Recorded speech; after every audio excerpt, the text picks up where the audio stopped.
to you about MicroFormats2, HTML5, and the next evolutionary step in web data.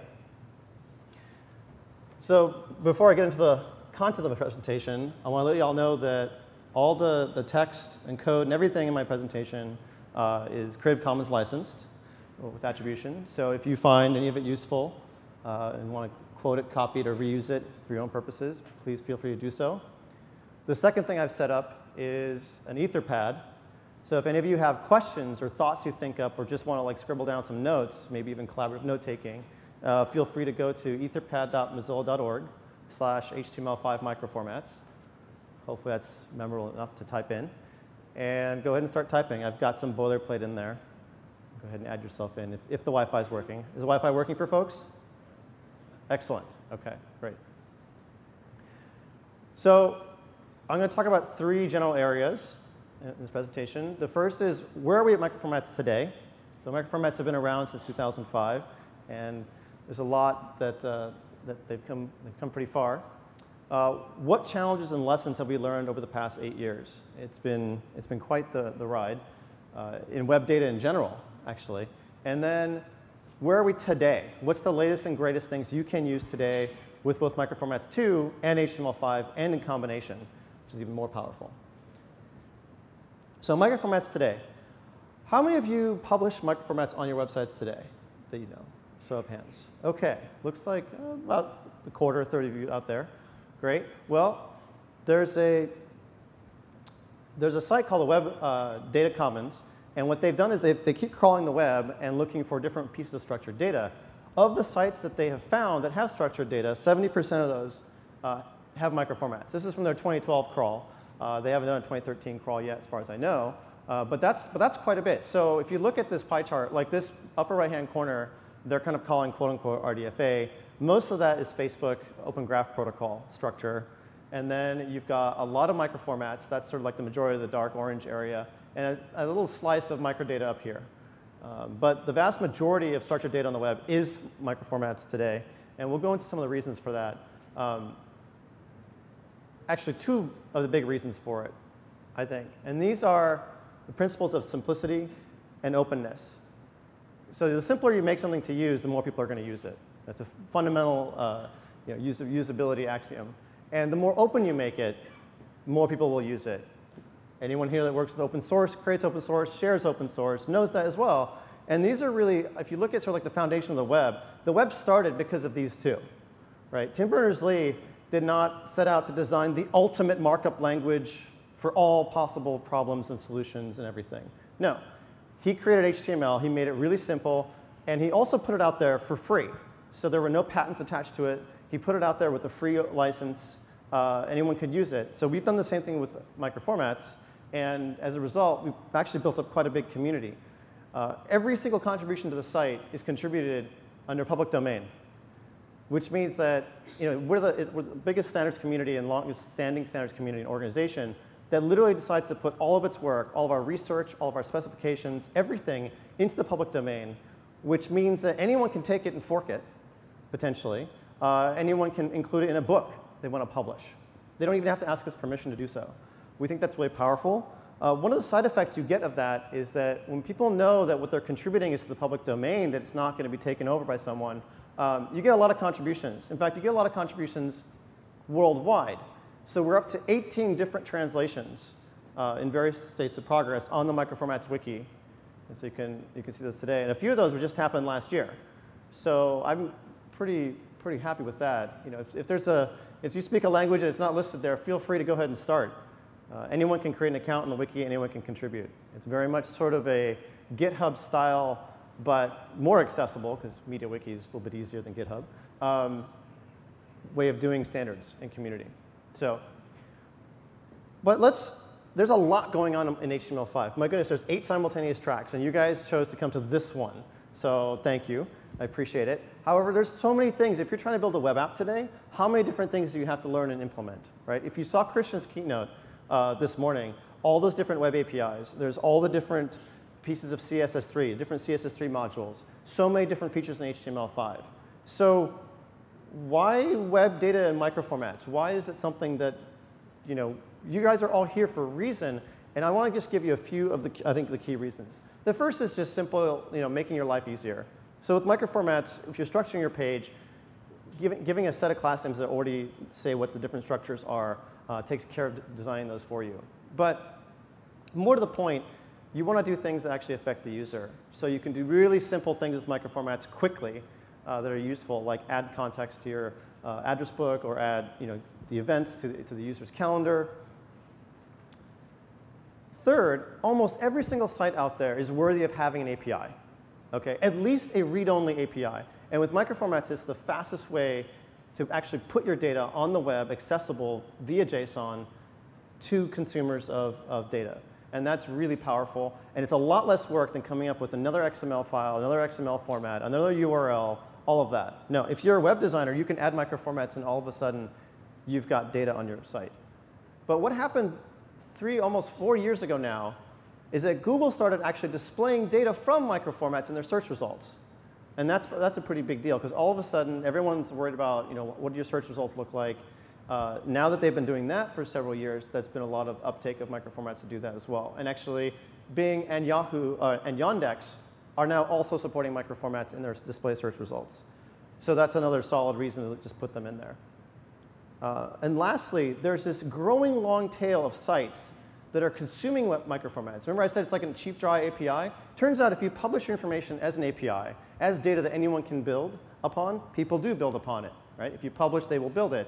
So the readability, Spinner, Foursquare, all these read various different types of microformats, do something with the data, syndicate it, incorporate it, something with the data interesting, and therefore build their applications across this growing ecosystem.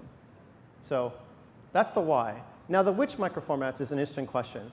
There have been dozens of different proposals and research of different types of microformats done over the years. But it turns out about a dozen of them have actually survived and been well implemented. So I'm going to just give you the summary right here.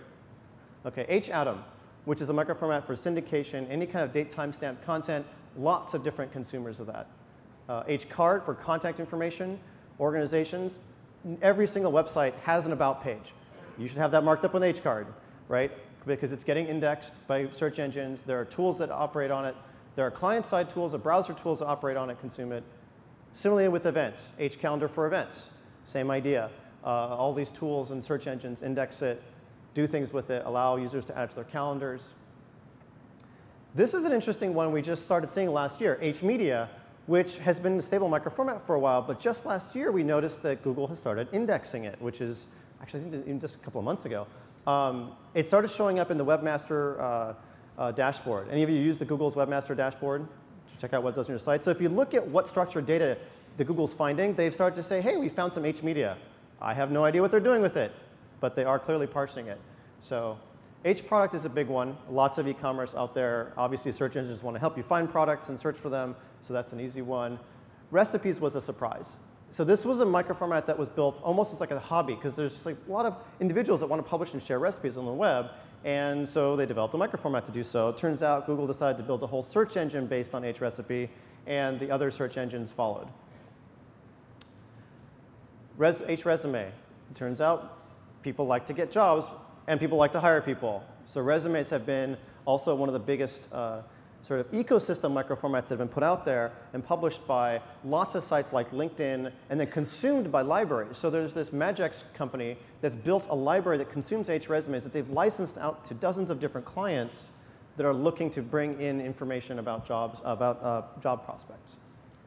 HReview, reviews on the web, right? This has been age-old and taken off like mad. And so similar to products, if you're looking for product reviews or want to post them on your blog, you can do that. And there's tons of tools for doing that. So HReview aggregate. Not as many sites are review aggregation sites, but it's popular enough that if your site has an aggregate of reviews about a product, you can do that as well. And then there's several rel attribute values that have taken off and been well supported in Google and various other different applications. Web sign-in, advanced search, Google's authorship, where it shows you the image of the person who actually authored a page next to the search result, is all based on rel author and rel me, and those are microformats as well. So if you write anything for the web, you should be using rel author, rel me, and HATOM to indicate, hey, I wrote this. You should show my name and picture next to it in your search results. So those are the set of microformats. And this whole presentation will be online, so don't worry, you don't need to write all those down. So that's where we are with microformats today. OK, that brings us to the challenges and lessons that have brought us to what we've learned and built into HTML5 and microformats2. So there's a lot of things that have happened over the last 8 years. There's been numerous different approaches to putting structured information on the web. And I'm kind of curious how many of you actually used any of these. How many of you use structured blogging? Anybody out there? OK, I'm not seeing anyone. How about Google Base? OK, I'm seeing about 4 or 5 hands of folks that actually used, or at least heard of Google Base, right? OK. That's good. You guys are more educated more experienced than most of the audience I've talked to have never heard of Google Base at this point. And then how about Google Data? Anyone using Google Data APIs? OK, about a half dozen folks. Let's be generous. How about Common Tag? Anyone hear about that? 1, 2, 3. OK, a few folks. So Common Tag was this effort by Yahoo. I mean, they basically launched it. They put a blog post up, and then there was nothing else, as far as I could tell, that happened out of it. So there's been a lot of different efforts over time. I mean, all these. And then the last few years have really seen an explosion. Facebook launched Open Graph Protocol. Google and Microsoft did a schema.org. Twitter did Twitter cards for link previews. And most recently, there was an effort called openmetadata.org as well that started. It seems like everyone that wants to build more metadata starts a new effort to do it. But we've learned from all these different efforts. And part of the goal of microformats is say, OK, well, what seems to be interesting to people? Let's incorporate that and move on. So what kind of lessons have we learned? Well, I'm going to just give you 3 quick lessons that we've learned here. One is that accessibility is really, really, really important. So when you're dealing with markup on a page, on an HTML page, you have to make sure that anything you add for computers, for machines, does not interfere with the experience for humans. This seems like an obvious thing. And for the most part, we've done a pretty good job. But in some cases, we slipped up. So we use the abbreviation element to capture machine information that's a longer expression of human-readable information. This is a case where it's actually workable. So the abbreviation title attribute, it must be human-readable and listenable. If you work with any kind of content that is going out to screen readers, which should be everybody, every single mobile site especially, you should make sure that your title attributes are human listenable as well. If you're displaying a date, something like the ISO date is actually more internationally readable than any other date format. So that's OK. You can do that. What you can't do is long strings of numbers and letters and digits that mean nothing except if you're a programmer. OK, so we've come up with a couple of different methods of working around that. And I'll just briefly go over these. The first is the value class pattern with separate dates and times. And that's specifically for date and times.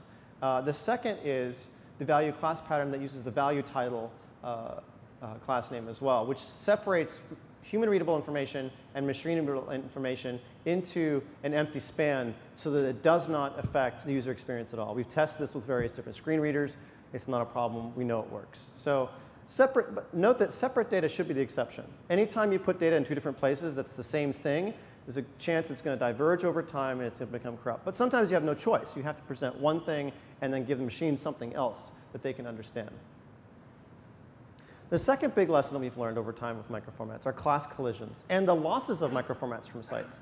So how many of you ever used a microformat on a site and then all of a sudden noticed that something is displaying differently? Anybody? OK, well, maybe you guys haven't experienced it. But we have seen people where they were already using class names like summary or description, some of the very generic terms we've got in some microformats.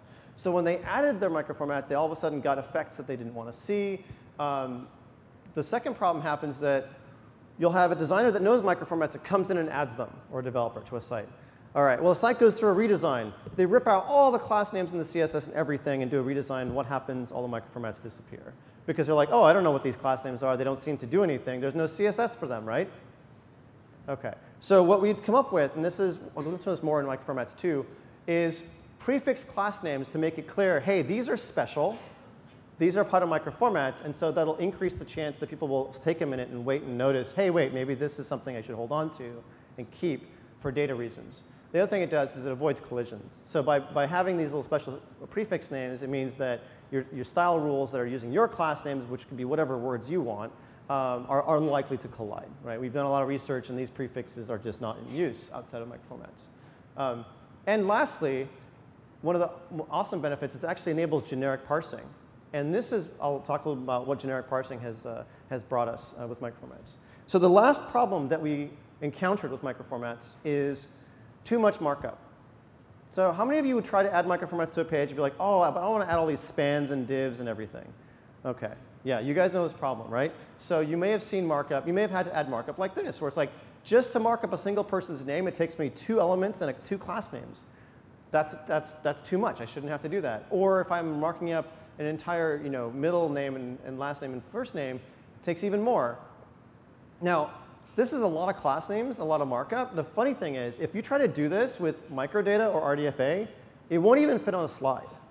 It's so much more code that it's crazy. So the funny, like all of you that raised your hand saying, well, microformats is too much markup, try doing anything of that sort with microdata or RDFA, and you'll wonder, whoa, that's actually a lot more markup.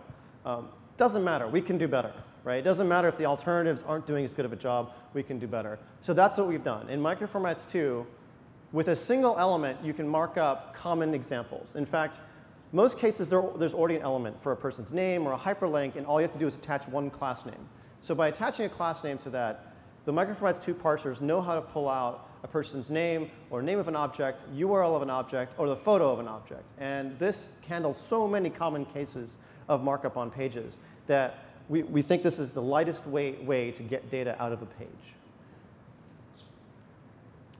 And that brings us to the more exciting part of our presentation, which is today with HTML5 and MicroFormats2. What is new? What can you do? What works? What is awesome? Cutting edge stuff.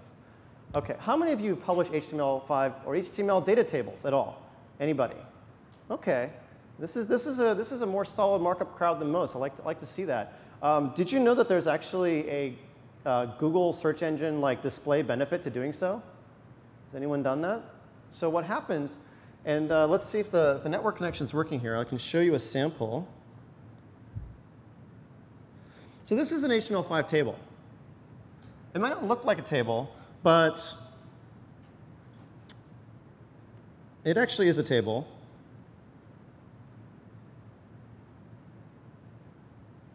So you can kind of see the TR, TD, THs there, right? OK, I have H cards and V cards. OK, so we close that. Now, it's one big table with 500 table rows. Huge. OK, well, what does that mean? It's got one row of table header cells, and the rest are all TDs. That's it. There's no microformats here. This is just HTML5. So what happens when you do that, when you actually mark up your stuff with semantic HTML5 tables? Well, Google actually pulls that out and processes it. They parse the entire page. They notice, oh, look, there's actually 500 items here. They'll put that into a search result. And then they extract the table headers and put those in a summary here, name, location, website, Twitter. And they even included the first 2 entries from the table, all from the semantics. I've never seen this documented anywhere on Google sites. Like all the Google support, search engine marketing type things. As far as I know, no one knows about this technique. But the technique is just use proper semantic HTML. Turns out Google will actually do something with it. Right? They're clearly not documenting everything that they support. But they are. And it's pretty awesome. So if you mark it up, they will crawl it. OK. That wasn't really HTML5. All the HTML data table features I showed you have been around since the 90s. So maybe that's one of the reasons why they're supporting them now, because they're really, really well. I just thought, since no one else seems to be writing about it, you should know about it. Two of my favorite features in HTML5, the time element and the data element. Okay, this has made huge strides forward for publishing data in HTML. And publishing data in ways that API should consume it, right? I'm not going to talk about the data attributes. Data-attributes. That's for script libraries. So the time element, super powerful. Turns out people publish dates and times a lot on websites. And it was one of the biggest challenges we had with microformats, as you might imagine, when we talked about that value class pattern. Now you can use a single time element where you used to have to use multiple different spans or whatever to do things. And that's really cool. You can put the machine-readable version one place. And actually, that's reasonably human-readable, maybe, if you're a programmer. And then the sort of localized version in another spot in the display. Or you can actually combine the two. You can combine separate dates and times and using the value class pattern as well. Now, there's a trade-off here. You can decide, well, I don't want to repeat my data, or I do want to put locale-specific display information, one or the other. You decide which one's more important for you, for your design, for your site, and then you can pick a solution that works. They both work. So recently being like a year now, I guess, the time element has been enhanced to allow multiple different granularities of time. This is one of those things that, if you look at every programming library, every programming language, time is measured in what? Anyone? Seconds or milliseconds since epoch start, right? 1970, 01, 01. Of course, every date and time you provide has the resolution of a second, right? If I tell you tomorrow, I mean tomorrow exactly at midnight, 00.000, right? No, that's not how humans work, and that's not how content works, so that's not how markup should work. So markup marks up what should be human content. Sometimes you talk about the year. No more precision than that. You can do that now. Sometimes we have the year and the month. This is published all over the web, blog archives, and you can do that now as well. Or maybe you don't have the year and you just publish the day and the month, like a birthday. That's a very common use case. There's lots of publishing of durations on the web as well. So you can say, hey, this is 205 seconds long, or this album is 42 minutes, 59 seconds long. A little bit of trivia. Anyone, what album is 42 minutes and 59 seconds long? Anyone? It's a very popular album.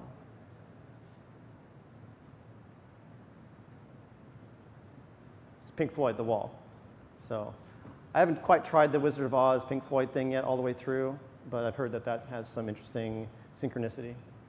So time element. It works with human time measurements. Data element, like I said, it's probably my second most favorite element in HTML5. This lets you completely replace that whole value class pattern minimal span thing. So the awesome thing here is it does exactly what you think it would do. You have the machine readable data in the value and the human readable data in the display between the tags. Pretty simple to use, works great. This brings us to MICROFORMATS2. So I've shown you a little bit about the prefix class names. And these are for identifying what's a microformat and what are the different microformat properties. The next thing we did with MICROFORMATS2 is we made sure that every microformat was simply an object, like an H card, and a flat set of properties. No nested properties, no sub-properties. Having a flat set of properties makes it much simpler to use. Single class markup for common cases. You saw earlier where I used a single class name, like class equals H card, on a link to a person that will give you their name, their URL, potentially their photo as well if you have a photo inside. And this is all live documented on the wiki. So if you're looking for more information, and this is all with much more details there, and examples of example markup of a single class name, what kind of JSON is produced, different elements, etc.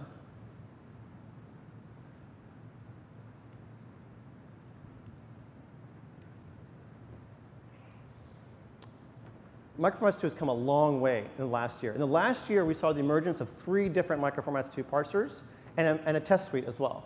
So actually, almost 4 if you count the browser JavaScript extension framework and Node.js implementation separately. They mostly reuse the same code. It's parser code. Of course they do. It's JavaScript.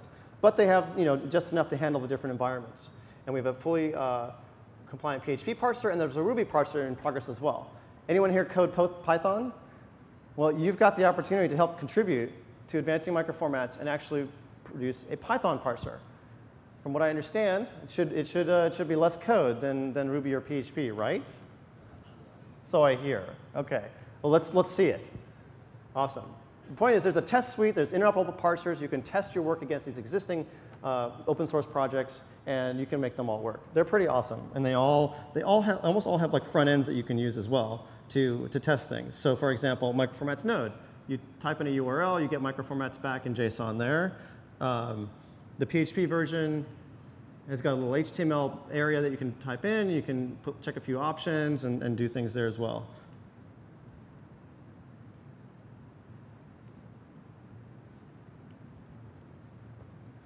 OK. So I mentioned that you could use microformats to produce an API for your website. Every website, in fact, almost every page of every website should automatically have a read-only API to start with.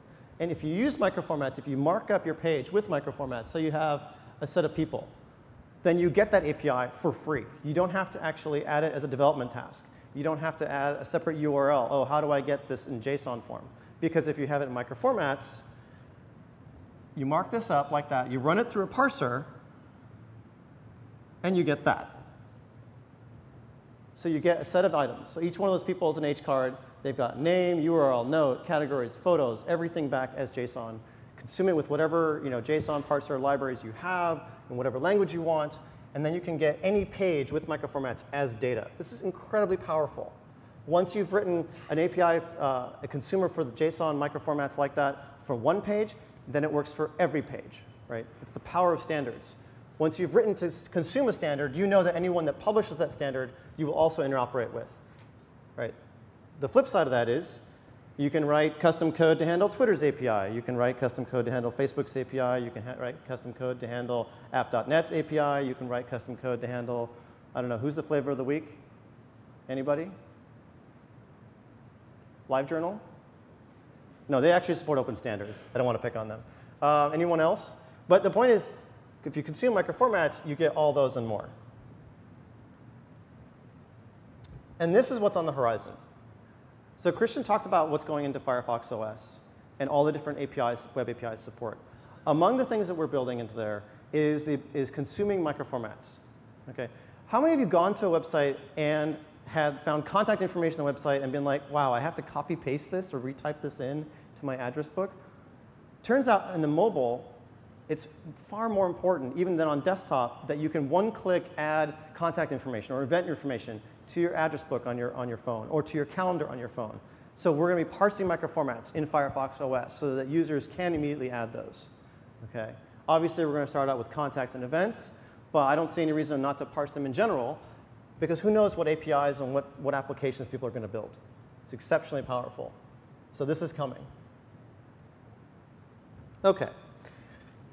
I wanted to leave a few minutes for Q&A, but before I actually did Q&A, I realized, well, people ask a lot of common questions. So why don't I'll do an FAQ first. So the first most common question I get is, which microformat should I use? There's so many different options out there. There's classic microformats. There's a dozen or so that I showed you that are well supported. There's the new microformats2. There's microdata. There's schema.org. There's Open Graph Protocol. There's Twitter cards. OK, so let me simplify it a little bit. The first thing you should do is whatever your page is primarily about, you should include what I'm calling classic microformat, one of those dozen microformats that describes that page. Okay, whatever is the closest thing you have. And if you don't have one, you can always describe your page as an HTML entry, because almost every page has a title, has a name, has a summary, has a publication date. Great. Just do that, if that's the least you can do. And it may even have a photo. If you do that, that will provide a hook for search engines to display that little preview information, right? Or when you paste a link into insert your favorite social network here, almost all of them now show a little preview, right? This is one of the ways that you can do that. Now, for adding microformats, for adding data, for all the rest of the information on your web page, you want to use as little markup as possible. And for that, I'm saying just use microformats2. So use microformats2 both for the main subject, the new parsers will pick it up, and for all the nested data. And that'll give you your nice JSON APIs. So that will add the least amount of page weight for the maximum amount of JSON API bang, right? Lastly, there are folks that want their site to show up differently when people link to it in Facebook or Twitter or other locations. If you do that, if you really want to customize the display of your preview, then there's ways to do that, right? So if you want to customize the way that your site previews in Facebook, you have to use Open Graph Protocol to do that, right? These are all site-specific, but they're useful in that degree. Same thing for Twitter, Twitter cards, meta tags for Twitter. Now, they're all using meta tags to do these previews. So if you are both customizing the preview for a specific site, it means you're picking something different than what you necessarily have on the page, and you're using meta tags to do this, you really need to be careful that over time, as you change one, it doesn't get out of sync with the other. So that happens all the time. We know this happened with meta keywords, so much so that meta keywords are worthless, right? But if you're going to choose to use OGP or Twitter cards, be sure to keep your meta tags in sync with the page content itself. OK, second, how do I validate my microformats? Right, you've added this great markup to your tool. What can you use to actually validate and make sure that they work? OK, the first thing you can do is get the operator extension for Firefox. It's a great extension. There's a similar Chrome extension called MICROFORMATS. That one works well too. I particularly like the debug mode in Operator. It'll show you all the different stuff it finds. It'll show you the object properties. It'll show you converting to other formats, all kinds of great things. It'll even show you why a microformat might be invalid. Google has published a rich snippets testing tool as well. So for that case where I said, OK, you just include one main microformat for the page, Google's really good for that. So you can check the rich snippets testing tool and see what they're picking up, see what they're finding. Google doesn't find everything yet. They find only the things that they really want to pay attention to provide information in search results. And that's OK. That's their application, right? Lastly, I really like the Node.js parser's UI. The developer, Glenn Jones, has published this amazing, nice front-end UI website. You can put a URL in. You can put in various different options. You can say only parse for these microformats. And it will give you back all the JSON. It will give you back all kinds of feedback. And of course, the whole thing's open source. So you can even host your own validator to do that. OK, third, how do you get involved with microformats? We're the first standards organization to put everything on a wiki. Literally, our specifications are on a wiki. You can create an account, you find a typo, and go help us fix it.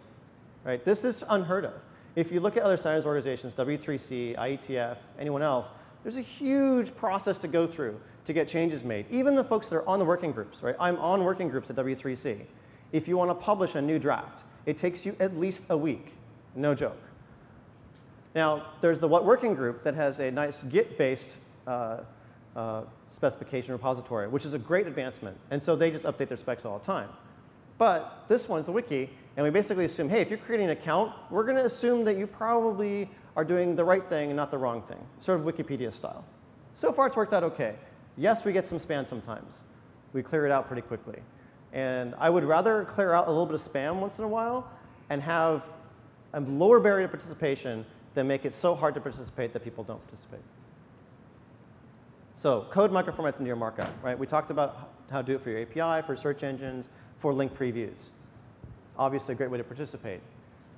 We've got a Twitter account where updates go up there all the time. And lastly, Microformats is one of these communities that has found that IRC works better than mailing lists, it turns out. So the combination of if you've got a lot to say, put it on the wiki, give it a URL or blog it. Or if you just want to chat about something and ask a few questions in real time, use IRC microformats on Freenode. And thanks.